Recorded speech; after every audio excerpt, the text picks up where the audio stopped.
கர்த்தருடைய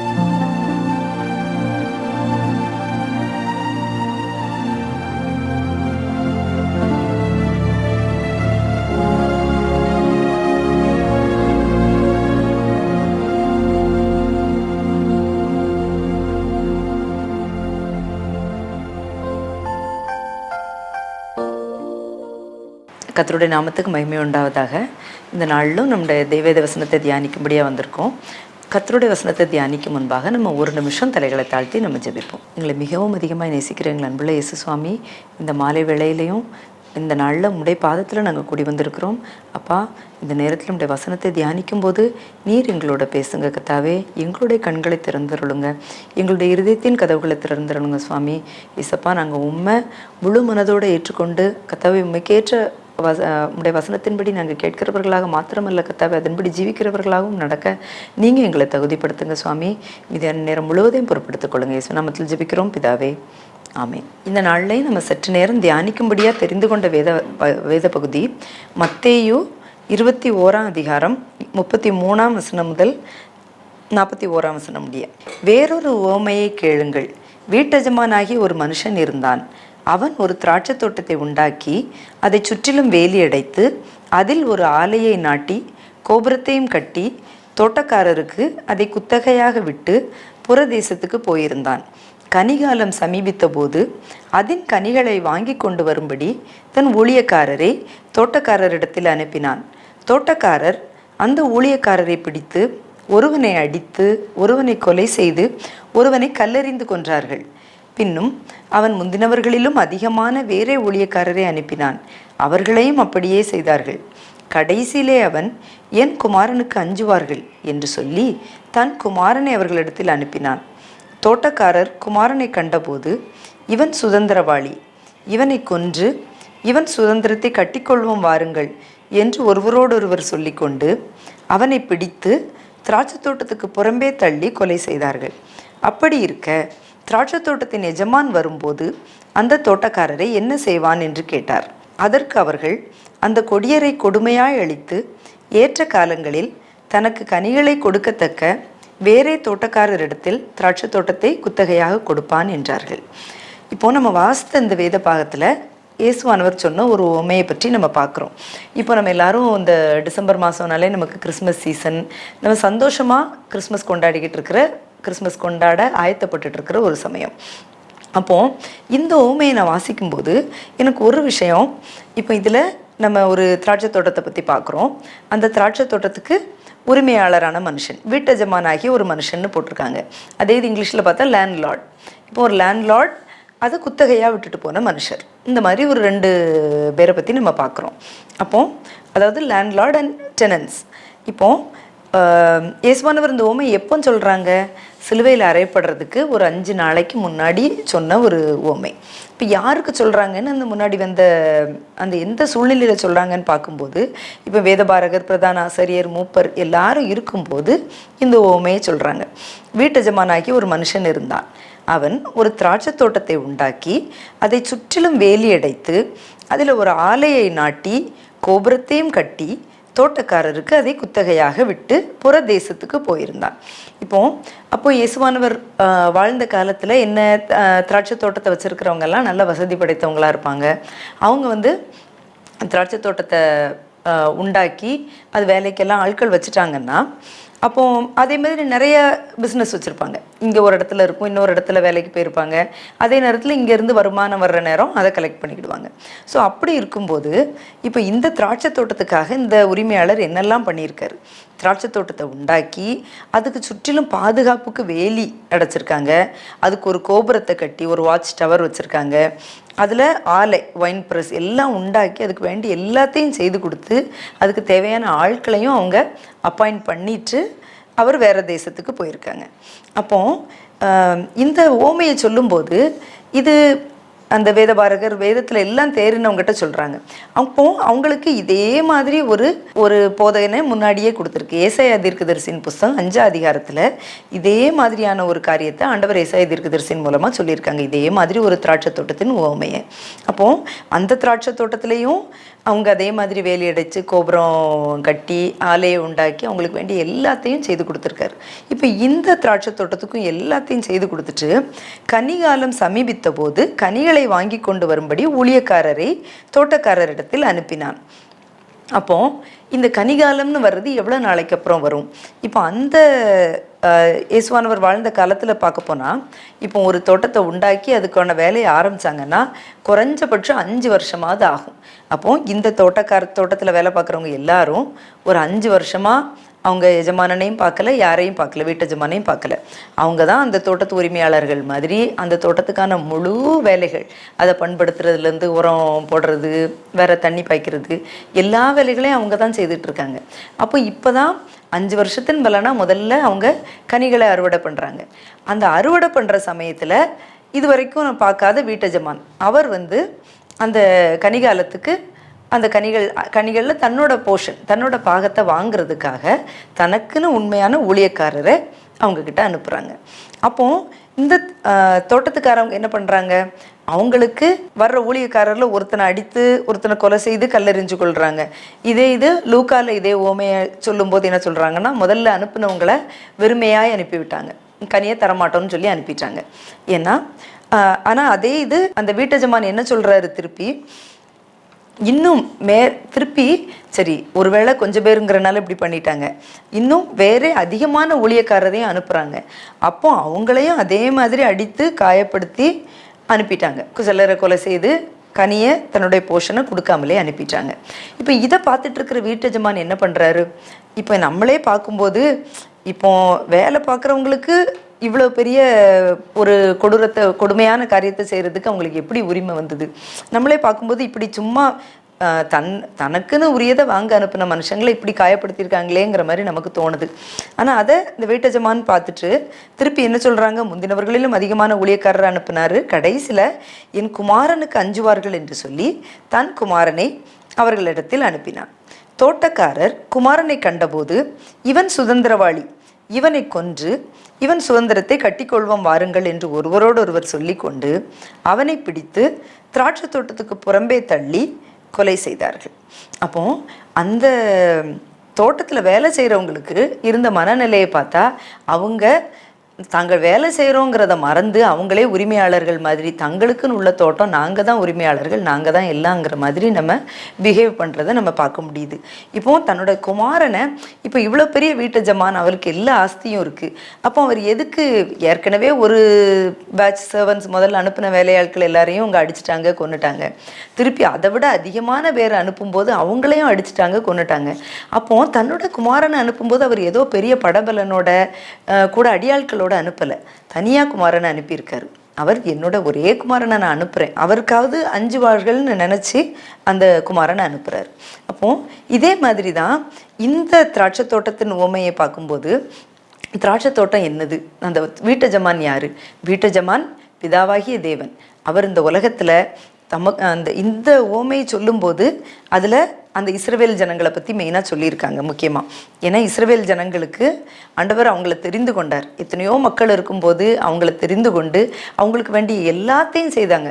அவங்களுக்கான பாதுகாப்புக்கு அவங்களுக்கு வேண்டிய நியாயப்பிரமாணம் எல்லாவற்றையும் கொடுத்துருந்தாங்க. அதுபோக அவங்கள கண்காணிக்கிறதற்கு ஆசாரியர்கள், போதகர்கள் எல்லாரையும் நியமித்திருந்தாங்க. ஆனால் அவங்க அப்பாயிண்ட் பண்ண ஊழியக்காரர் அவங்களுக்கு வேண்டியது எல்லாத்தையும் செய்து கொடுத்து வச்சுருந்தாங்க. அவங்க தான் அந்த வேதபாரகர்கள், பரிசேயர்கள், தலைவர்கள் எல்லாரும். ஆனால் அவங்க என்ன பண்ணாங்க, தங்களுக்கு எஜமான் ஒருத்தர் இருக்கார், நம்ம அவருடைய ஊழியர்கள்ங்கிறத மறந்து தாங்க தான் எல்லாம்ங்கிற மாதிரி அவங்க பிஹேவ் பண்ணுறதை நம்ம பார்க்குறோம். ஸோ இப்படி இருக்கும்போது அவங்களுக்கு தங்களோட போஷனை ஆண்டவர் தனக்குன்னு உண்மையானவங்களை தீர்க்கதரிசிகள், ராஜாக்கள் ஒவ்வொருத்தரையாக அனுப்புகிறாங்க. நிறைய தீர்க்கதரிசிகள், போதகர்கள், மேய்ப்பர்கள் அனுப்பும்போது இவங்க யாருக்குமே கீழ்ப்படியலை, யார் சொன்னதையும் கேட்கல. அந்த மாதிரி இருக்கும்போது கடைசியில் தன்னுடைய சொந்த குமாரனை அனுப்புகிறார். இதுதான் நம்ம இந்த கிறிஸ்மஸ் காலத்தில் நம்ம கவனிக்கிறோம். ஆண்டவர் தன்னுடைய குமாரனை நமக்காக எல்லாத்தையும் இந்த உலகத்தில் செய்து கொடுத்து நம்ம எப்படி வாழணுங்கிற நெறிமுறைகளையும் கொடுத்து நமக்கு வழிகாட்டுற எல்லாரையும் ஆண்டவர் கொடுத்துருக்காங்க. ஆனால் நம்ம இந்த உலகத்தில் நமக்குன்னு என்ன இருக்குது, நம்ம நிறைய நேரம் நம்ம மறந்துடுறோம். நம்ம தான் எல்லாம், நான் இருக்கிறது என்னோட கடின உழைப்பினால இருக்கிறேன், என்னுடைய ஞானத்தினாலையும் என்னுடைய சாமர்த்தியத்தினாலையும் நம்ம இருக்கிறோன்னு நிறைய நேரம் நம்ம யோசிக்க ஆரம்பிச்சிடுறோம். இப்படி நம்ம ஆண்டவர் ஏற்படுத்தின ஸ்டூவர்ட்ஸ், அதாவது நம்ம அவர் கொடுத்துருக்கிற திங்ஸை மேனேஜ் பண்ணுறவங்கிறத நம்ம மறந்துடுறோம். நம்மளே உரிமையாளர்கள் மாதிரி நம்முடைய லைஃப்பை நம்ம கையில் எடுத்துடுறோம். இப்போது இதே மாதிரி குமாரன் அனுப்புகிறாரு. ஆனால் அந்த வேலைக்காரங்களை அவங்கள பார்த்து என்ன சொல்கிறாங்க, இவன் சுதந்திரவாளி, இவனை கொன்று இவன் சுதந்திரத்தை கட்டிக்கொள்வோம்னு சொல்லி தீர்க்க தரிசனங்கள் நிறைவேறுகிறது போல தீர்க்க தரிசனங்கள் எல்லாம் சொல்லி இருக்கிற மாதிரி அவரை புறம்பே தள்ளி சிலுவையில் அறைந்து கொலை செய்தார்கள். இப்போ அந்த எஜமான் அப்போ என்ன பண்ணுறாரு, இப்போ இதுவரைக்கும் இந்த வீட்டு எஜமான் இந்த பிக்சரில் வரல. அவருக்கு உண்மையான ஊழியர்கள் வந்தாங்க, அவங்கள பாடுபடுத்தி அனுப்புனாங்க, கொன்னுட்டாங்க, அவங்களுக்கான பங்கை கொடுக்கல. அடுத்து தன்னோட சொந்த குமாரனை அனுப்புனாரு, அவரையும் புறம்பாக்கி கொலை செய்துட்டாங்க. அப்போ தான் அந்த வீட்டு எஜமான் வராரு. இப்போ இந்த வேலைக்காரவங்களால் அந்த சுதந்திரத்தை கட்டிக்கொள்ள முடிஞ்சுதா? இல்லை. அந்த வீட்டஜமான் வரும்போது என்ன பண்ணுவாங்க, இந்த கொடியரை கொடுமையாய் அழித்து ஏற்ற காலங்களில் தனக்கு கனி கொடுக்கத்தக்க வேறே தோட்டக்காரரிடத்தில் திராட்சை தோட்டத்தை குத்தகையாக கொடுப்பான்னார்கள். இப்படி தான் இப்போ நம்மளை ஆண்டவர் நம்ம ஏற்ற காலத்தில் கனிகளை கொடுக்கத்தக்க தோட்டக்காரர்னு நம்பி நம்மக்கிட்ட இந்த உலகத்தை ஆண்டவர் கொடுத்துருக்காரு. இந்த உலகத்தில் உள்ள எல்லாத்தையும் நமக்குன்னு சிருஷ்டித்து நம்ம அவருக்கேற்ற கனிகளை ஏற்ற காலத்தில் கொடுப்போன்னு நம்பி நம்மளை நம்மளை தகுதிப்படுத்தி அந்த பொசிஷனில் நம்மளுக்கு வச்சுருக்காங்க. அப்போது அதை தொடர்ந்து நம்ம பார்க்கும்போது தான் சொல்கிறாங்க, வீடு கட்டுகிறவர்கள் ஆகாதென்று தள்ளின கல்லே மூளைக்கு தலைக்கல்லாயிற்று. அப்போ அடுத்த வசனத்தில் வருது, ஆகையால் தேவனுடைய ராஜ்யம் உங்களிடத்து நின்று நீக்கப்பட்டு அதற்கேற்ற கனிகளை தருகிற ஜனங்களுக்கு கொடுக்கப்படும். இப்போ ஆண்டவர் நம்மளை தெரிந்து கொண்டிருக்காங்க. இந்த இஸ்ரவேலர் எவ்வளவோ இஸ்ரவேலர் அழைக்கப்பட்டவங்களாக இருந்தாலும் அவங்க நிறைய தவறுகள் பண்ணி கீழ்ப்படியாமல் ஆண்டவருக்கு எதிராக போராடி இந்த மாதிரி அவங்கக்கிட்ட இருந்து அவங்களுக்கு மட்டும்னு இருந்த ராஜ்யத்தை இப்போ பிரஜாதிகளான நம்ம எல்லாருக்காகவும் ஆண்டவர் அவருடைய ராஜ்யத்தை ஆயத்தப்படுத்தி கொடுத்துருக்காங்க. இதுக்காக தான் தம்முடைய சொந்த குமாரனையே அனுப்பினார். இப்போ இந்த கிறிஸ்மஸ் காலங்களில் நம்ம செலிப்ரேட் பண்ணும்போது நம்ம ஞாபகப்படுத்த வேண்டியது இதுதான், நம்ம இந்த உலகத்தில் ஆண்டவர் நியமித்திருக்கிற உக்கிரானக்காரர்கள், அவரோட ஸ்டூவர்ட்ஸ், அவர் கொடுத்துருக்கிற திங்ஸை மேனேஜ் பண்ணுறோம். எல்லாமே we are not our own. நாம் சொந்தமானவர்கள் அல்ல, அவருக்கு சொந்தமானவர்கள். அவர் இந்த உலகத்தில் நம்மளை என்ன பர்பஸ்க்காக நோக்கத்துக்காக வச்சுருக்காங்களோ அதை செய்ய நம்ம நியமிக்கப்பட்டவங்க. இப்போ நம்மளும் உடனுக்குடனே இப்போ இந்த தோட்டக்காரவங்களை நம்ம பார்க்க போனால் இப்போ ஒவ்வொரு மாதமும் அந்தந்த மாதத்துக்குள்ள விளைச்சல் அவங்க வாங்கிக்கிட்டு இருக்காங்கன்னா தெரியாது.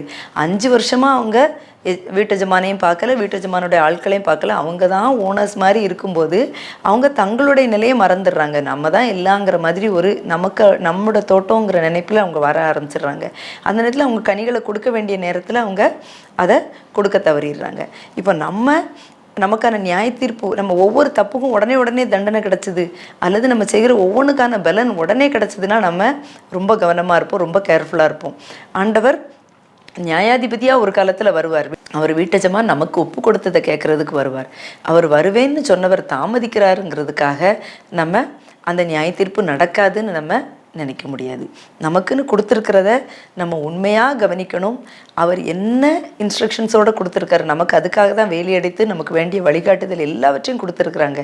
ஸோ அந்த நமக்கு அவர் கொடுத்துருக்கிற நியாயப்பிரமாணங்கள், சட்டத்திட்டங்கள் எல்லாவற்றையும் நம்ம வாசிக்கிறவங்களாக மட்டும் இல்லை, அதை கடைப்பிடித்து அவர் நம்மகிட்ட எப்போ வந்தாலும் அவருக்கு உண்மையான கனிகளை கொடுக்கறதுக்கு நம்ம எப்பவும் விழித்திருக்கிறவர்களாக காணப்படணும். ஏசாயா 5ஆம் அதிகாரத்தில் பார்க்குறோன்னா, ஏசாயா 5ஆம் அதிகாரத்தில் நம்ம வாசிக்கும்போது, என் நேசருக்கு மகா செழிப்பான மேட்டிலே ஒரு திராட்சை தோட்டம் உண்டு, அவர் அதை வேலி அடைத்து அதில் உள்ள கற்களை பொறுக்கி அதில் நற்குல திராட்சை செடிகளை நட்டு அதன் நடுவில் ஒரு கோபுரத்தை கட்டி அதில் ஆலையையும் உண்டு பண்ணி அது நல்ல திராட்சை பழங்களை தரும் என்று காத்திருந்தார், அதுவோ கசப்பான பழங்களை தந்தது. இப்போ நம்மளை ஆண்டவர் நல்ல கனிகளை கொடுக்கறதுக்காக இந்த உலகத்தில் நமக்கு வேண்டியது எல்லாத்தையும் செய்து கொடுத்து நமக்கான வழிமுறைகளையும் சொல்லி கொடுத்து நியமித்திருக்கிறார்.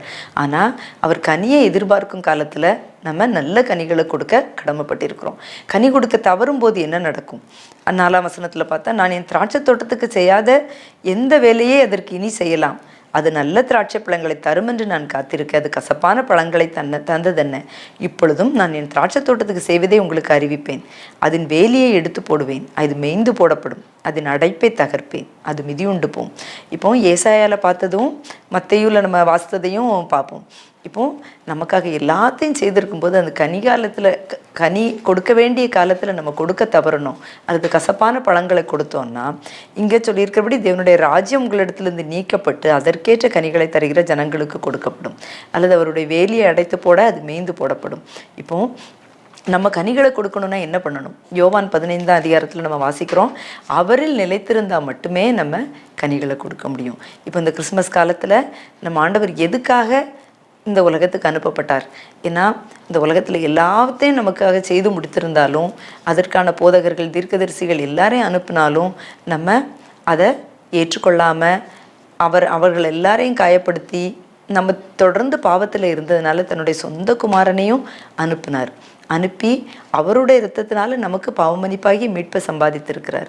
இப்போ நம்முடைய கரத்தில் இந்த பொறுப்பை கொடுத்துருக்கிறார். இந்த உலகத்தில் நமக்கு வேண்டியது எல்லாவற்றையும் கொடுத்துருக்கிறார்.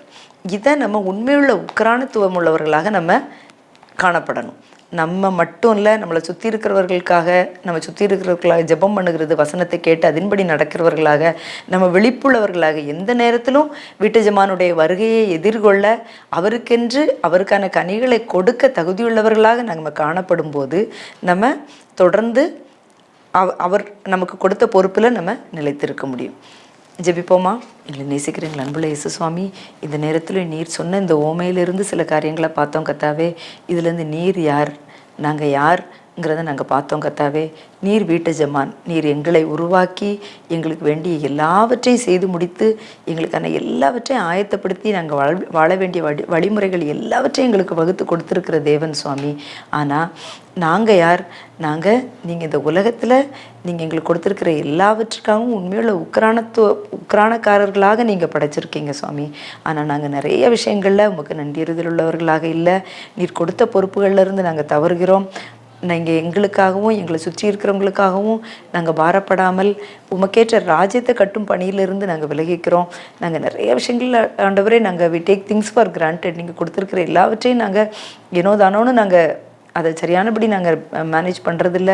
ஆனாலும் நீர் எங்கள் மேலே இரக்கமுள்ளவராக இந்நாள் வரைக்கும் எங்களுக்கு நியாயம் தீர்க்காமல் எங்கள் மேலே கிருபையாக இருக்கிறீங்க கத்தாவே. ஏசப்பா, நியாய தீர்ப்பு தள்ளி போகிறதுனால நாங்கள் அதுக்காக பயம் இல்லாமல் நியாய தீர்ப்பு வராது, இன்னும் நாள் செல்லும்னு இல்லாதபடி எந்த நேரமும் உடைய வருகைக்கென்று நாங்கள் விழிப்புள்ளவர்களாக காணப்பட உதவி செய்யுங்க சுவாமி. உண்மையுள்ள உக்ரானத்துவம் உள்ளவர்களாக நீங்கள் கொடுத்த எல்லாவற்றையும் நாங்கள் சரிவர செய்கிறவர்களாக நீங்கள் எங்களை பயன்படுத்துங்க. உடைய கரத்தில் எங்களை தாழ்த்தி கொடுக்குறோம், பொறுப்படுத்திக் கொள்ளுங்க. இயேசு நாமத்தில் ஜெபிக்கிறோம் பிதாவே, ஆமீன்.